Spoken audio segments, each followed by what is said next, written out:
Right. Good morning, everyone. Thank you for joining us today. As you've heard us discussing, we are going to be covering WIP today, work in progress. So I'm sure I don't need to introduce me. I'm Liz from Gingersnap and my lovely friend David from Valued. And of course, we're joined by the Blue Rock team in the background, ably assisted today by Natalie and Anita and David and Linnell. So I think I'd rather be presenting than answering questions today, to be quite honest, but they're there to answer your questions throughout the webinar. Yes, thank you. Probably not the most exciting of topics today, WIP, is it? It can be a little bit dry. The experience I have with clients is they either love it and need it, or they completely ignore it in product. Those are the two sort of camps that I experience. I don't know if it's the same for you. Yes, I think it's whether it's relevant or not.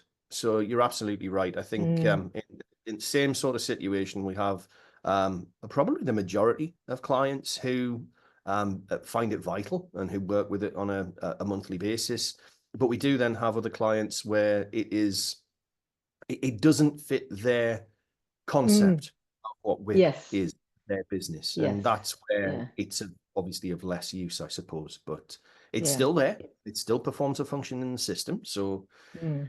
seeing that today. I I think what you said there about the concept of WIP is a really good point because what we'll explain today is Workflow Max's concept of WIP, and that is often quite different from an individual business owner's WIP because they will often say, well, here's my WIP spreadsheet, and that isn't the WIP that Workflow Max reports. So there's often a bit of difference, isn't there? It's true. I mean, probably one of the biggest examples of that is where a business will base WIP on the costs that they outlay against a job. Yes, exactly. So, That is not the concept with Workflow Max. That is, as you will see, mm, that is not how that spoiler. works. So, Definitely. so there's the So the first way one. So we've, everybody falls into yeah, that there camp. we are. You keep watching, but you'll see why. Yeah. So the way we split the session up today, because it's perhaps a little bit different than other webinars. There's not an awful lot to demo on WIP really. It's more of a discussion of the concepts, and then we thought we'd go into this sort of last area, which is WIP scenarios, and we thought we'd talk about some of the scenarios that we often hear. So we hope that this kind of format works for you, and then maybe there will be another webinar 1.1 and 1.2, but at least for this one, you'll take away the core concept of WIP and then So hopefully how you can apply it to your business. do feel free to put some feedback in the Q&A if you want. If we've hit the mark, great. If we Yes, haven't, if let we us know. haven't, yeah, exactly. Tell us. Do tell us. Because this is all real words, real world stuff. It's not theory. So let's think, what is WIP? WIP, an acronym for WIP, work in progress. It sounds blindingly obvious. It is something that is not yet finished. It's something that you are working on. It's usually something that you have already sold and committed, but you haven't billed in its entirety yet. So that's kind of a key point for WIP. Before we dive into the details of WIP, we wanted to give you two key things to keep in the back of your mind about Workflow Max that you may or may not be aware of. The first thing is that behind the scenes in Workflow, it is actually just one massive ledger. And by that, I mean, it's a set of database tables, really. But every single thing that happens to a job, be every single timesheet, every single cost, doesn't matter if that cost goes on as a direct cost, i.e. typing it into the cost table, if you import it in via Excel, if you receipt in a purchase order, all of those things go into a work in progress ledger. And those ledgers are think of them as the skeleton behind Workflow Max. And the most important thing to remember is that it doesn't matter if the item is billable or not, it still goes into the ledger. So without that ledger, Workflow Max just simply couldn't run. The other thing to keep in the back of your mind is that when we talk about work in progress and we're looking at the work in progress screens and we're looking at the WIP accumulated, this is based on, everything is based on price and not cost. So I think you were alluding to that before, weren't you, David, that WIP Ledger does not care about what something has cost you. So if I put an hour of time in and my cost per hour is, I don't know, 50, and my billable is 150, it's only the 150 it cares about. So sounds obvious, but just sort of keep in mind that you've got all the data in the background, haven't you? Massive tables, but what sits on top of that is the work in progress, which only pulls out just the billable bits. So that's what you're seeing presented on the screen. That's the first concept to get your head around, I think, because yes. The idea of the WIP ledger being different to the WIP is, let's make that leap now. That's important. It's one of those things that I didn't realize when I very, very first started with Workflow Max. I didn't realize that. So I think it's a good thing to keep in mind, because the way that you decide to report on WIP, that is all dependent on what you're looking at from that ledger, because it will give you absolutely everything. Yeah. So the focal point of WIP, as we know, business, work in progress. So as this screen swiftly loads, this screen is the one that we're used to. This is the one that does all the processing for us, really. It pulls everything from those ledgers, presents it to you, nicely chunked up, and it tells you the billable values. That's all it's pulling out. So anything that is non-billable here will not show on the screen. Really, work in progress is actually really straightforward, isn't it? Once you get your head around it, it's easy to understand. There's only half a dozen things, so yeah. Yeah, exactly. In fact, we'll probably be done by, I don't know, 9:05 maybe. Oh, don't say that. Don't say that. That's time pressure. No. So your widgets along the top, these are key. So this time box here, this contains all of the billable timesheets that haven't yet been billed. Don't worry about how you bill at the moment. Just sort of remember, this is what Workflow Max thinks is the unbilled value of the time, to the on-charge value. Same for the cost. So any costs you've put into your job that you have marked as billable with a little green toggle, that will be the price of those costs in that box. Again, you might not bill out every single cost line by line on invoices. Doesn't matter. At the moment, it's still in the WIP pot, ready to be billed. Then we've got our deposits. So this is often confusing. Deposits are a negative number. So deposits are interim invoices. You may have nothing in this box. So if you bill on time and materials, this box will likely, if you bill 100% of time and materials, this box will be empty. And that's because when you raise an actuals invoice, and let's say I pluck 5 hours of time out of here, put it into an invoice, it will just decrease this box by 5 hours worth of time. There is nothing to go in the deposits area. But if I'm billing off of my quote, or I'm billing lump sums, just an amount, or I'm billing a percentage of my quote, it's an interim invoice. And it may be that maybe there's a line in my quote that says system development 2,000. Great, we bill that. But what Workflow Max doesn't know is it doesn't know the timesheets that sort of apply to that 2,000. So it can't reduce this time box. So your time box will stay the same, but your deposits box will go up, because what you're saying is I've made a sale. So in my big sort of WIP melting pool, I have made a sale. So therefore I've taken a bit of WIP out. And then the last box, the WIP box, this is the calculation. So again, really straightforward. If you sum these two together, all of the time, all of the costs, then you subtract the deposits, you will get your balancing figure. So this is what Workflow Max is saying is, if I were to bill out everything that's owed, this is what it is calculated that I have, my revenue out there still to bill. Did I miss anything? No, that's absolutely perfect. Yeah. That's exactly what those are. So those are our headline figures, and know that the calendar up here, you can always, this is as at today's date, but if you, as we know, if we want to flip back to what was my WIP at the end of September, for example, or even the beginning of September, it's going to recalculate this and go backwards in time, which is super, super useful and something that's, yeah, we've always had and always used.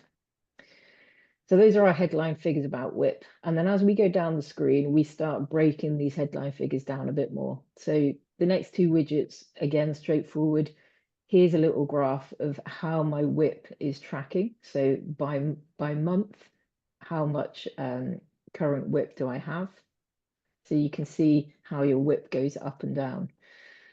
I think I'd say most people know what their WIP is per month, don't they? They have a sort of figure that their WIP tends to stay at a certain level. And Yes, and yeah, there are certainly industries where they will have a rolling WIP balance, and it might go up or down a little, but it tends to be of a certain amount.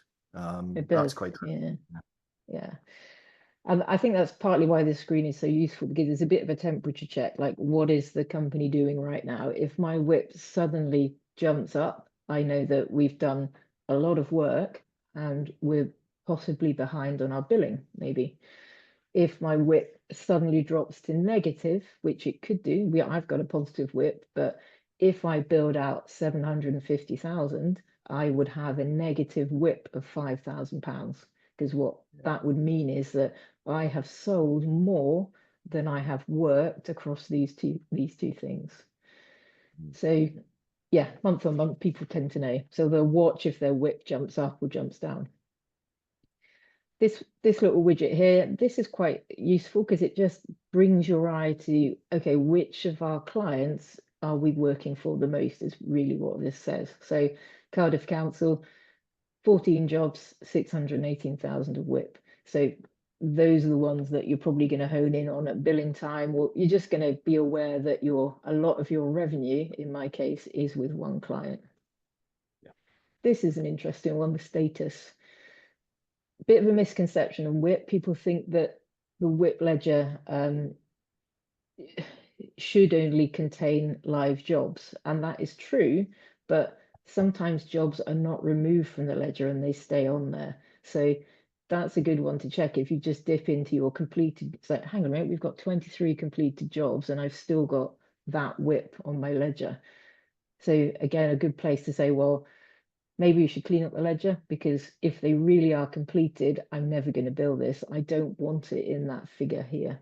So that's useful. Yeah. And then you go down to the next level of detail, which is our WIP work in progress list. But now I'm getting confused between the two terms. So this table is a breakdown of this, and of this. And it will give you the WIP figure broken down by job. You can filter that table, quite a few filters on there. A lot of people use the job manager to pull out reports for specific job managers. You might want to pull out clients, etc., but you've got quite a few little filters there, which is nice. Make sure you set your profile to 200 rows so that you can have the least amount of WIP pages possible. Otherwise, you'll have it, if you've got it set to 10, you'll just have so many pages. As with all the tables in WorkflowMax, you can order them however you want, but this information is breaking it down for us. So if I go to my little test job to make it easy to understand, I've got £3,000 worth of time, 155 of costs. I've billed this amount because I've billed off of my quote. So this is my current WIP balance for that job. Then I come to the estimated billings column. So this is also very useful because this is telling me, okay, here's your WIP, but your estimated billing, because I have a quote on the job. And if I just show you that job.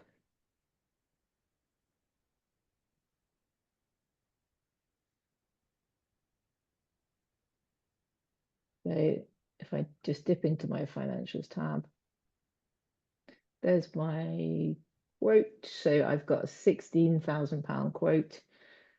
I have billed 1920.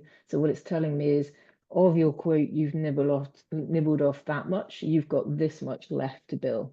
So it's given me a comparison of what's left to bill that I probably bill on stages based on deliverables, but this is your actual WIP balance.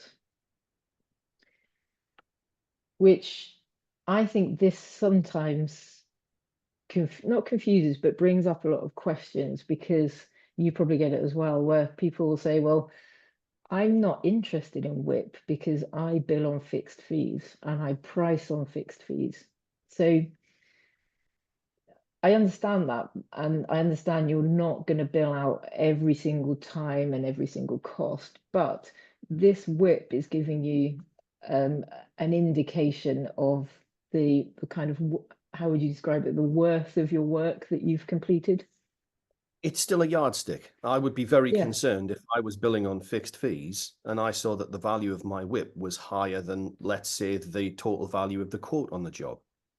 So, things like that, you would still want to know that, because if you're over servicing the client, you're going to lose money potentially. So it does still have value. Yeah, agree. Because even though you're not billing on hours, in your pricing, you still know you're still expecting a margin of profit. So whether that's, I don't know, 30, 40, 50%, whatever it is, and the WIP contains that profit, doesn't it? So you're Well, again, bearing in mind that the WIP shows you the billable value of the time, exactly, it's true. yeah. So again, this is, we'll talk about it later in terms of, how you can report upon that. But yes, it is the first indication of whether you are on track, shall we say, financially. And even people who don't bill on time and materials, they still will use the financial summary, which is not WIP, but it still brings in the billable value. So you will be comparing what our actual worth of our work compared to what we invoiced, because essentially, if I'm billing less than what I've actually worked, even though it's a fixed fee and I have to bill that amount, it does show you where there's a deficit in the job. Absolutely. But as you said, everybody is different. But I think it is a useful yardstick. On this screen, I know that the big thing that everyone wants to do is just have a little button here, which is like, ping, export this to Excel, which is, it's not there yet. You probably know this, but if you do want to get this into Excel, this is just the quick way of doing it. Copy it, paste it into Excel. It does paste nicely. I think you can't see my Excel sheet as well. It's there. You're okay. Okay, fine. So if I right click and paste special and match destination formatting, there's that information in Excel, if you wanted to then manipulate it. If you've got several pages, you have to do that several times, but that's one way of doing it. There is another way though, isn't there? Reporting? Good. You see, if you weren't here, I would probably talk about something different. So if I want to report on my work in progress in general, how are we going to do that? So if I go to reports and go to my standard reports, you've got the report type here. You're going to be looking for all the report types that are work in progress. Yes, some of them are coming soon, but the ones that are there, you can use. So estimated billings is a heavily used one. So that's focusing on, bring up my WIP screen again. That's focusing on this column here. Yeah, so we're looking at, you're perhaps not interested in the WIP balances, but you just want to know what's the billing per job. Let's get rid of that financial summary. The other one that you might want to use, which is similar to the Excel sheet that I said, is where is it? I can't even see it. The WIP balances. Yeah. Yeah. So this is very useful. So this will drill down basically into this table. It gives us this table in a reportable format. So you can obviously set your WIP date to be the one that you want, refresh it, and then that will show me per, I think it's per account manager, isn't it? Or was it account manager? Yes, because it does list account manager name at the top. Yeah, That's the it only. does, doesn't it? Yeah. Depends if you use that field, I guess. But if I were to look for my report, my job in here, was it 0219? I don't know where it is. I can't search in here directly. What I will see, and I know this works, is that WIP figure will match what's in here. So all of that will match. So either dump it into Excel or run the PDF. You can export that, I think, as a CSV as well. Yeah. That's one way of reporting on WIP. The second way is obviously via a custom report. If you're going to do it via a custom report, you're going to need the WIP ledger item. Yeah. I would say WIP ledger table. So, for example, you might want to pull out from this list. You might say, well, actually, I want a breakdown of every single item in these columns. So that will be via a custom report. So if I look at my custom report, we haven't got time to go into loads of detail, but it is pretty straightforward. We've got the WIP ledger table. I might want to break it down for a particular job, or I might not have that filter, but I'm just pulling out the ledger date, the ledger type, etc. when I generate that. This is good for learning about the WIP ledger because it teaches you what are the ledger types, and that is important. So remember we said we had the skeleton with everything written in it. The things that get written to those skeleton tables are these types of items. So time is obviously a timesheet. Disbursement is a cost I've put to my job. Interims is the invoice. And there are two more, which I haven't got on this report, but the other one you will see will be additional time. And this is when you've raised an invoice, usually based on a quote, but can be an actual, but you add in an extra task to that quote, to that invoice, and you say, I'm billing 3 hours of this task. That will come up as additional time.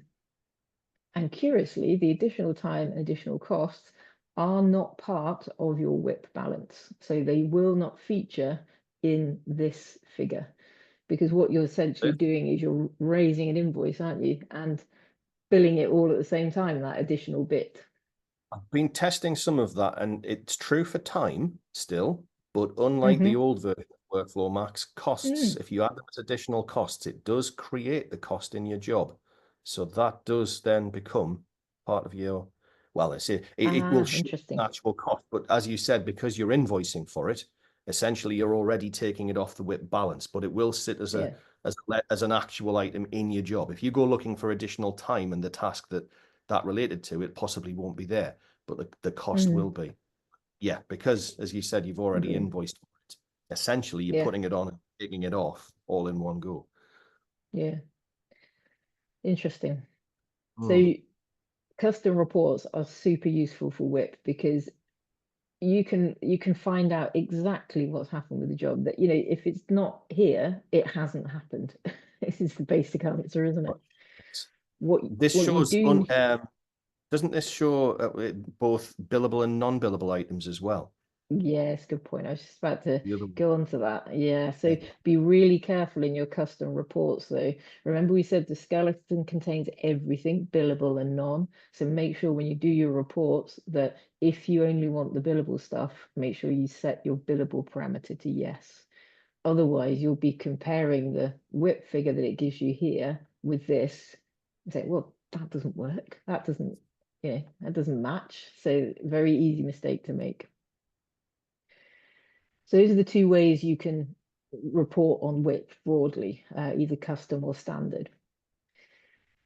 And I suppose we jumped a step because, you know, how do we get stuff onto the ledger?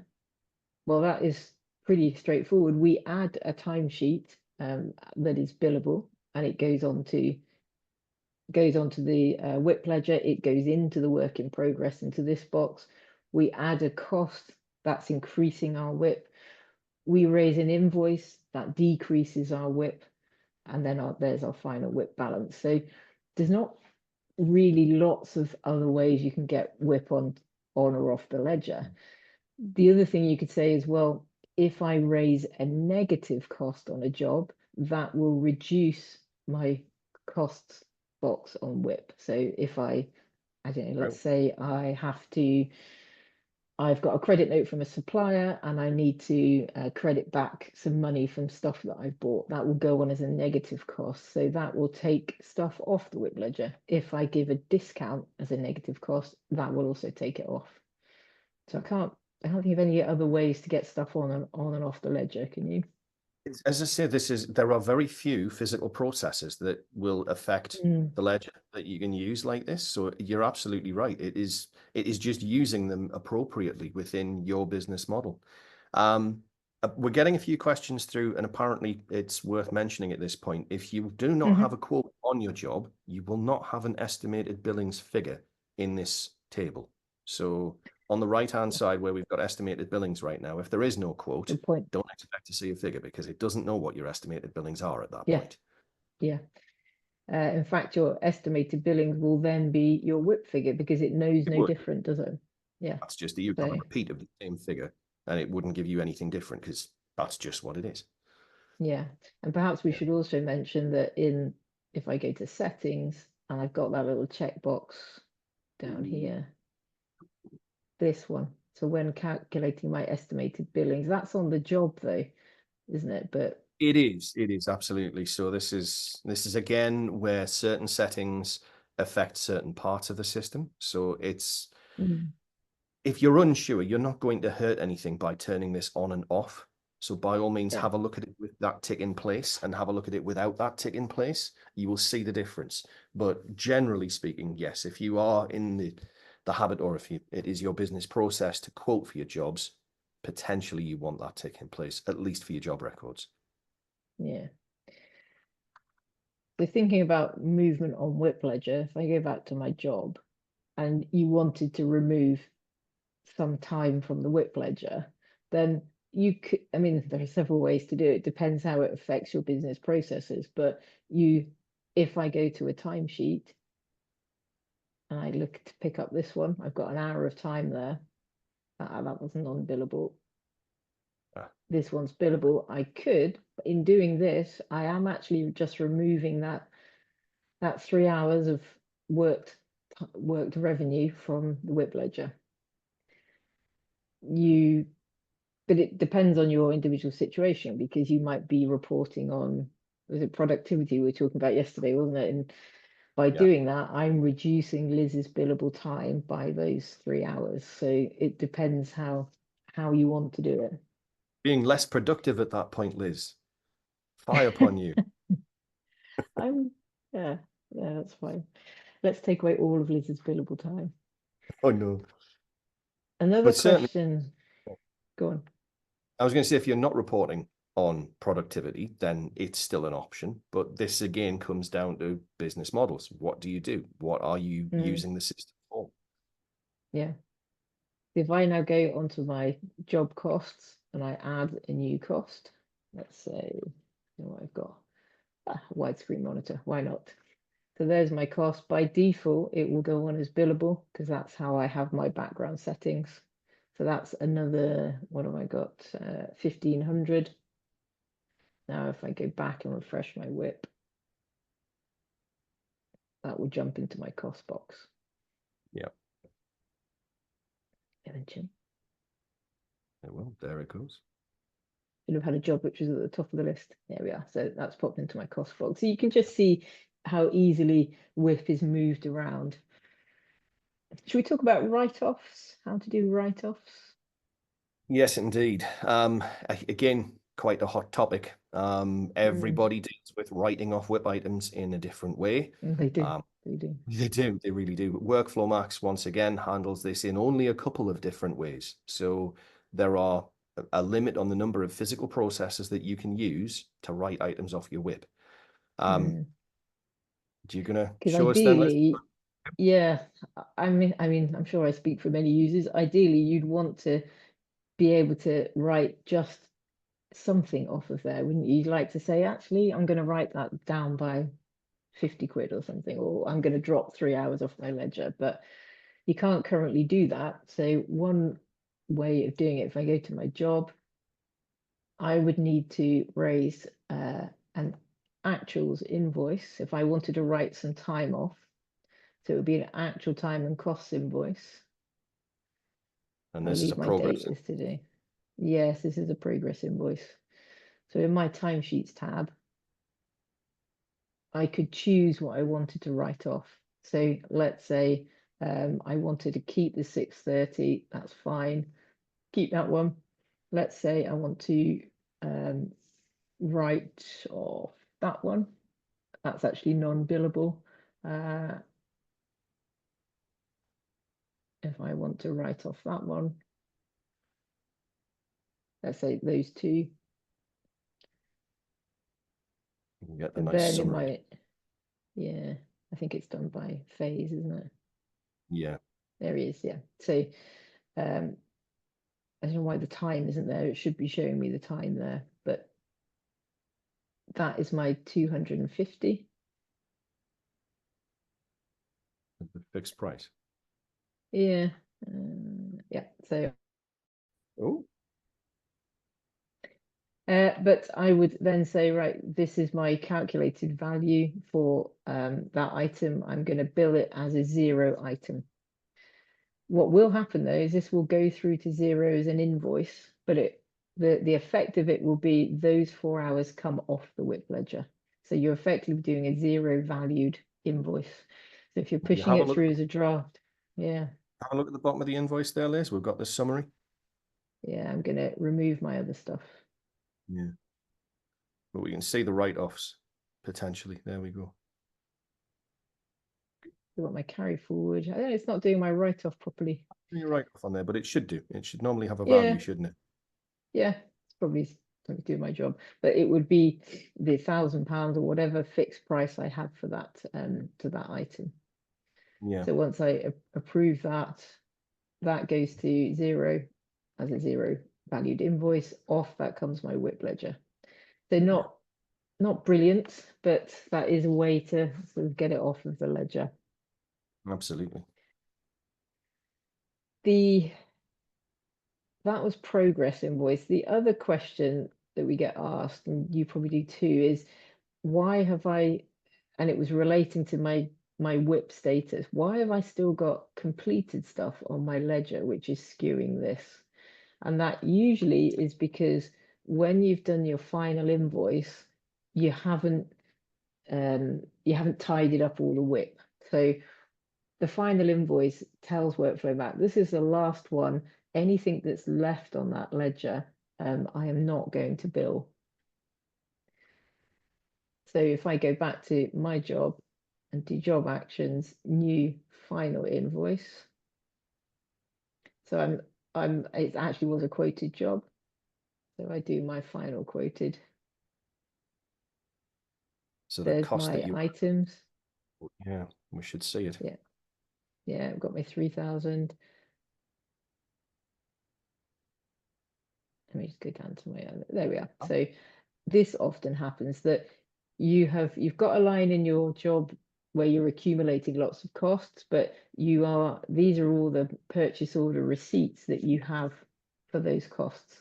So if I do my final invoice and I don't do anything with these items, these amounts will stay on my WIP ledger, because what you're telling Workflow Max is I'm not billing these, therefore keep them on the ledger. So if you want to make sure your WIP is tidied up properly, then you will want to include those in your invoice. And that would mean that, and you would say, well, actually, I don't really want to bill them to the customer.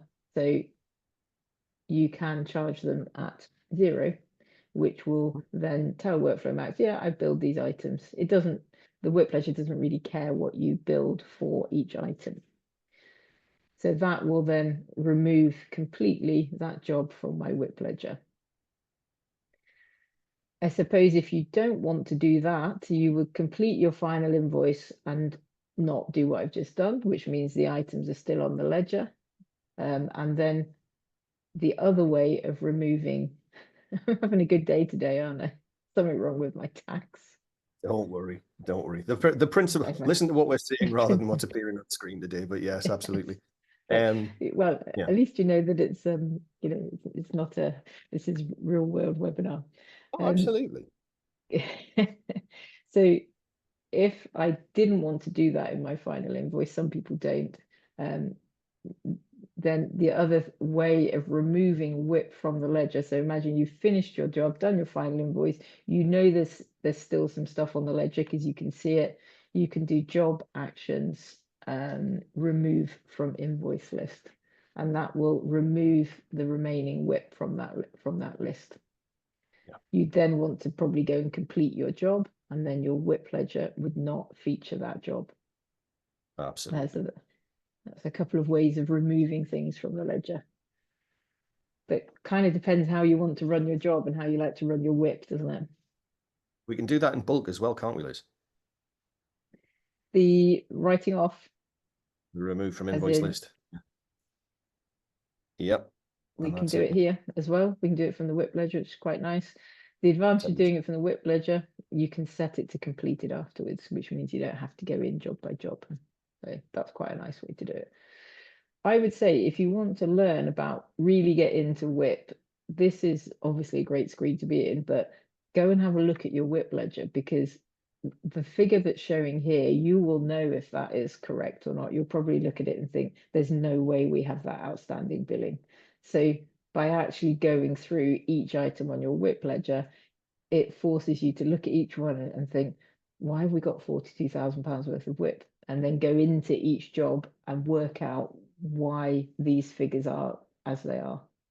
That's a lot of, I do a lot of WIP cleanup with people, and I don't do the cleanup for them. We step through together and we work out, oh, how come is this? And it's a good way of learning, isn't it? Absolutely. I think the other thing to mention at this point is that nothing is set in stone as well. If you've raised an invoice to remove WIP from your ledger, then if you've made a mistake, you can delete the invoice. If you have used remove from invoice list, then you can actually come back into the list and there will be a different option in there that says undo WIP write-off. Now, it will only undo the last one, but you can still undo it. So if you are in the habit of constantly removing from invoice list, you can't just click back and back and back, but you can certainly undo the last one if you realize that you've made an error. So there's always a way back. Yeah, very true. Do you want to take us through some other scenarios? We've got some other ones that are interesting to look at. Yeah, can I share the screen while participant? There we go, share now. There we go. So, yes, the various scenarios that we've got in terms of what we can do. Let's just have a look at a couple of examples.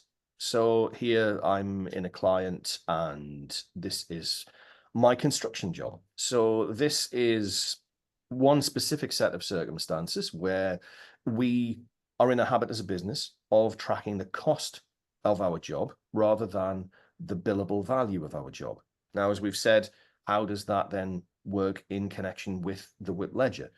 Well, remember, the WIP ledger does not look at the cost. It always looks at the price. So it's quite common in this kind of situation to see that we then have, and let me find the top of the table so you can see the names, the unit cost being identical to the unit price for those very reasons.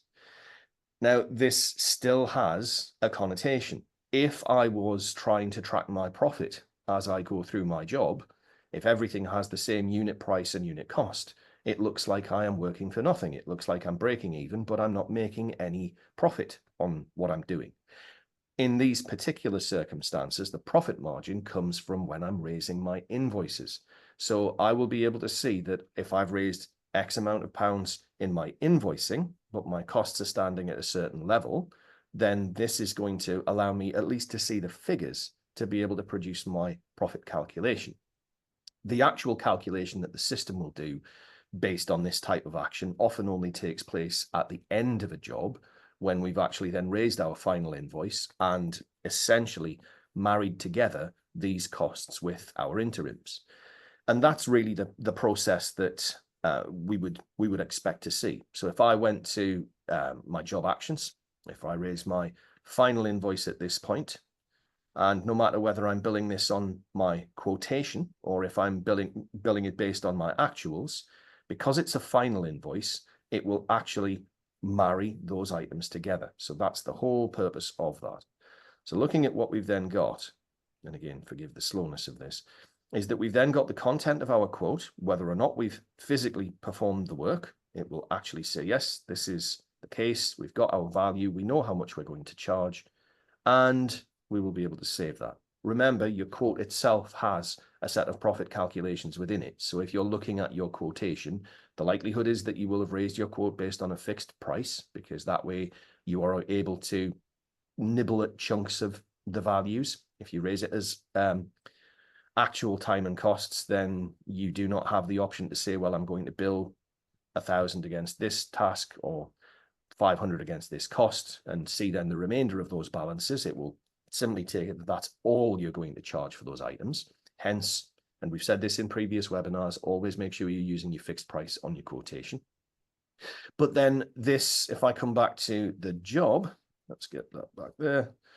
We'll then see that if I go to my financial summary within the job, if I had any items that I'd added that weren't part of that quotation, they would sit here. If I had anything that I'd added after my quotation or after my final invoice, it would also sit here. So right now, I've raised that final invoice. Let's say I bill in advance. If I now go and add my time to this, then I'm in a situation where that timing sheet entry is going to sit on my estimated billings as unbilled. So again, this is not using different functionality. This is just looking at how and when we should use the functions that are available to us. So for example, rather than raising a final invoice, I might want to raise a deposit invoice using a progress invoice if I am invoicing in advance, because then that will sit on the ledger saying you've invoiced X amount. We already know that sits as a negative. And then as I add my timesheets or my costs to my job, as I move through its life cycle, we will see that they going on as positive entries will start to bring that back into balance. And if I go beyond that, we'll see I'm back into a positive situation and I may have overserviced the client. If it stays as a negative amount, it may be that I'm just simply working more efficiently and I'm ultimately going to make a higher profit. So again, that idea of the deposit invoice in those early stages is very, very useful. At the end of the day, and we're going to see this in an example that I've got for retainers, it then depends on how we marry those items together. Remember, your deposit invoices and your time and costs will sit on the ledger until we've either matched them off or until we've cleared them. If I go back to my example client here, I think I actually have it open in another tab. If I go back to that one, nope, that one. Monthly retainer, here we go. So this is going to be an example where we work for a client on a regular basis. So maybe we have a job that recurs, maybe we do something with the client that we've got an annual contract, however it might operate. We might then raise our invoice as a progress every month, and it will be as a deposit. Now, if you're using Workflow Max Premium, then it may be that you've got, now where are we? Deposit item. If you're using Workflow Max Premium, it may be that you're raising your invoice in zero, and that is then flowing through to Workflow Max. Now that in itself will happen as a deposit. So we'll see about that. So there is my invoice for, see, did I get the date right? Change the date. There we go. When we come through, this is my simple deposit. Did I? Oh, I think you had actual. Yeah, didn't change it. Oh, goodness me. Options. Delete invoice. Yes. I swear I put it in. It had the value. Come on. It did, yeah. I think the toggle wasn't there. So let's go back to progress invoice. Live webinars, folks. All the fun. So it is going to be a deposit. It's going to be 1,000. We're going to put the date in. Let's put the date in. Thank you very much. And then when we move through, your narrative here is going to carry through to your invoice. So there it is. There's what we've got. And we can see we've got our line. That's absolutely fine. If I save that into my job, then we'll see from our financial summary exactly where we stand. So at that point, that's saved. I'm back on the job, or I'm in the invoice. If I go into the job,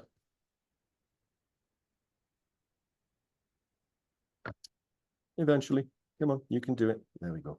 And if I go to my financial summary, we'll see that we have potentially time that we've entered, costs that we might have entered, but certainly we will see that we've also got our interim invoice. And as we see, there it is, sitting as a separate item.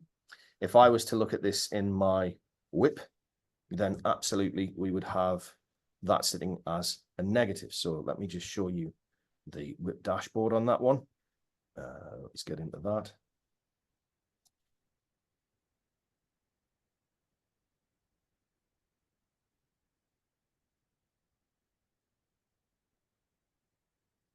And there is our job. There's our negative. There's our positive in terms of time. And there is our overall WIP. So we can see how that's working.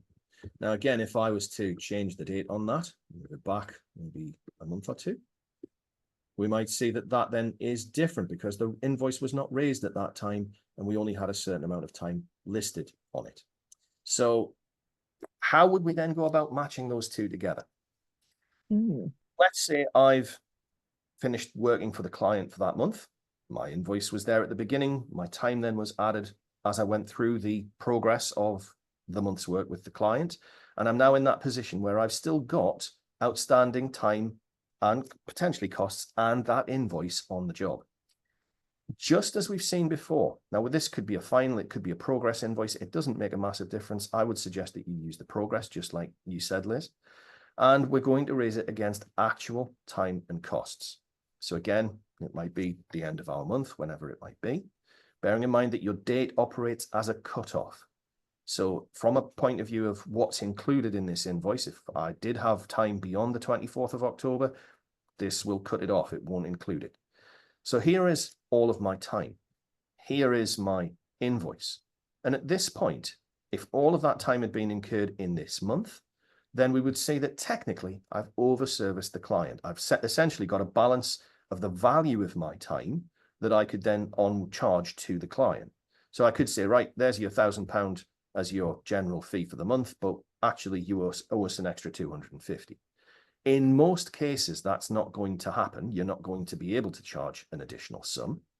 So we'll move this to the fixed price, just as Liz showed you before. And when it opens up our box, all we're going to do is change this value, or it might be a series of values, to match the value of our invoice. So here, I'm going to put that to our £1,000. And what that in effect will do is bring the balance of our invoice back to nil. So there we go again. Now that is applying a write-off across any timesheet that's included in this job on a prorated basis. So essentially every timesheet will have a little bit of its value nibbled away at to bring us down to this value. And that's how it would operate. Now you have choices in terms of that. It may be that if I wanted to deal with this in greater detail, I can go into my timesheet tab and I can say particularly which timesheets I want to, and I'm going to use the term wash up against that invoice. So it might be that I've got an hour and a half there, and I'm going to say I want to build that in the future, and an hour and a half, and 1 hour here, I want to build that in the future. Now, depending upon what my time is worth, we'll see what impact that actually has when we come and look at the invoice. So if I come back to the details, and bear in mind, you do have your summary at the bottom of your invoice that you can continually check. So there, and at this point, this bill, I'm dealing with £1,000 worth of time. So therefore, there's no write-off. I should be carrying something forward. It's just not working today, really, is it? So there, we would have seen a carry forward value for the items that we said, no, we're not charging them this time. We're carrying them forward. Blue Rock team, take note, have a look. But then literally this will cover off what we said needed to be assigned to that invoice. So anything that was then carried forward would still sit on the ledger. So there we go. That's now taken care of. If I come back to our WIP ledger, and let's have a look at our job again.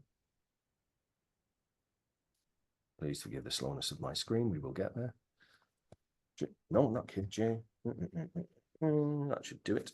And can we now see the, yes, there we go. So we now have a remaining amount of £250 worth of time, which was carried forward. So in your next month, essentially, you're already got something on the board. If we charge £1,000 next month, but if we then only recorded a £500 amount of time, we would essentially be able to pick this up and wash it up against next month's invoice. And this is often the case that you'll find with professional service businesses, anybody using these sorts of ongoing retainers. We do tend to find that there is always a balance of time either carried forward, or potentially we're always seeing that we're writing on an additional amount of profit in a given month, where, as we said, we've maybe done less work than the value of our invoice. The only time that this will be challenging is if you are in a situation where you want to try and carry forward the balance of an invoice, because that is not a function that the system is really capable of. There are ways of managing it as a workaround. It is ugly, but it does work, and it involves using essentially a negative cost to represent the value of your invoice. So again, I'm not going to go into those details now because it is quite niche, but that's the sort of thing that if you do need help with that, there are always abilities to look at that and to cover it within your system. Yeah.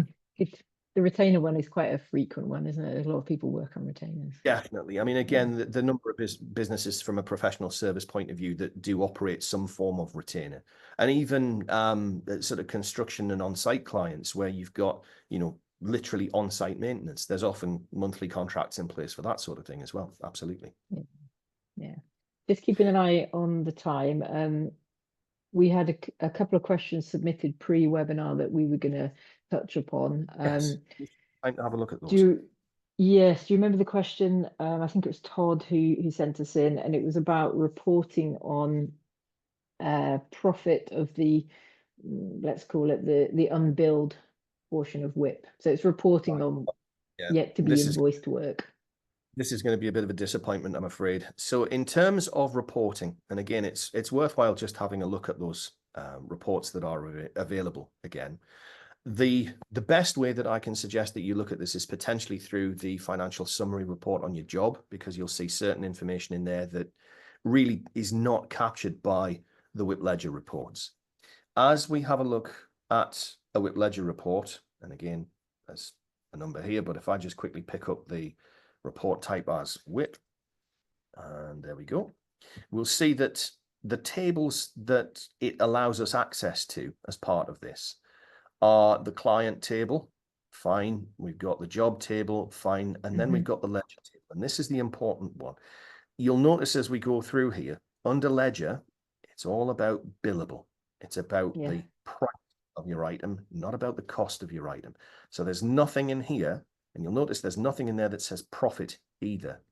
So there's nothing there that will give you an ability to say, as far as unbilled WIP ledger items, what is the profit level on those particular items, which is a bit of a shame, unfortunately. Sorry, Now, sorry, Liz? I was saying, sorry, Todd. Todd sent it in. Yeah, sorry, Todd. There are other reports that you could look at. So, for example, if we change that out for a time report, let's just pick up a time report. You'll see that if it was my time that I was looking at and the values of my time, well, now I do have, for example, the cost of the time itself. So I can see the difference between between cost and price or billable value. But again, this, if I'm looking to see whether this is got an invoice against it, you can see you would then start to have, there isn't anything in here that says build the way it would in the WIP ledger reports. Is it build? The only way that we would be able to do it is if there was something that didn't have an invoice amount against it. So your reporting becomes difficult. It's not impossible, but difficult. And again, you've just got to be very careful with this, because there might be certain circumstances where you say, there's no invoiced value against that. Yeah, but you might have invoiced it with zero value. So you've just got to watch this for things like that to muddy the waters.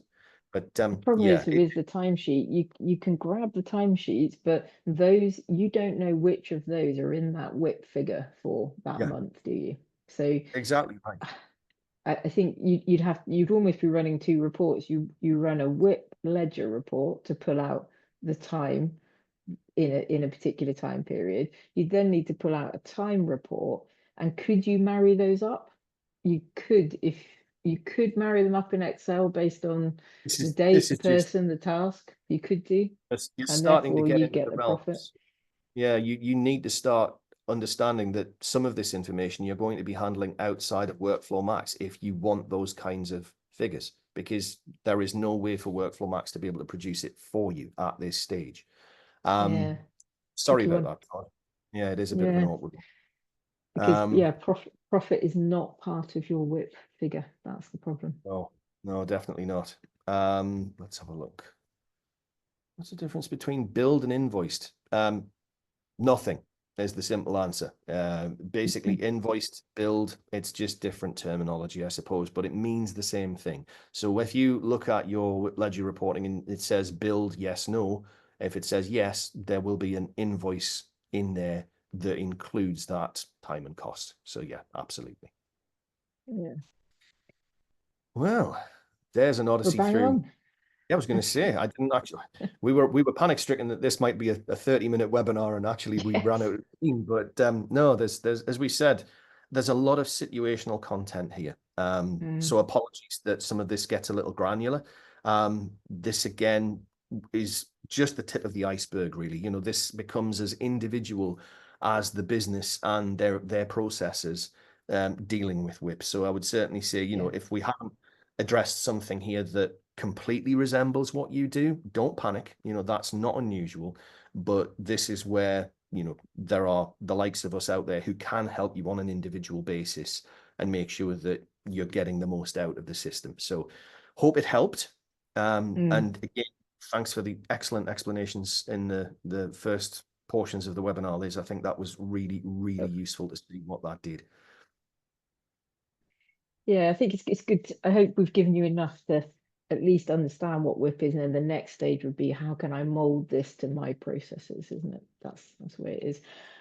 I Very can see much the so. Blue Rock team have been busy answering questions by the looks of it. So thank you very much to everybody in the background. Yep, There's no Sterling way job. we could have done that, could we? And run the webinar. Yeah, great stuff. Well, thank you so much, everybody. Yeah. Hope it was useful. And yeah, we'll see you again soon for another webinar. Thank you. See you soon.